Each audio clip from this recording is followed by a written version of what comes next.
حقیقت میں وہ لطف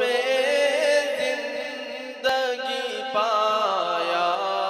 نہیں کرتے، جو یاد مصطفیٰ سے دل کو بہلایا نہیں کرتے۔ بسم اللہ الرحمن الرحیم۔ اگر بیٹے یا بیٹی کو قرآن پاک حفظ کرنے کے لیے بٹھایا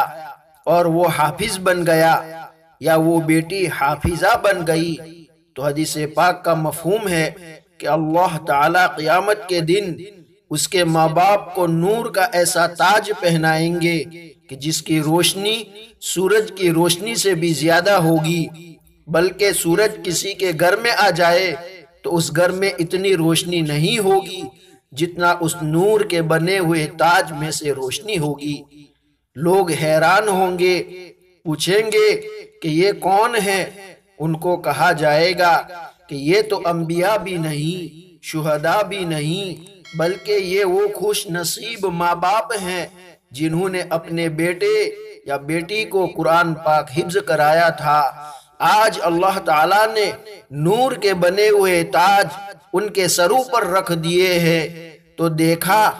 جب ماں باپ کے لیے یہ ذخیرہ ہے تو خود پڑھنے والے کے اجر کا خود اندازہ کر لیا جاوے کہ کس قدر ہوگا۔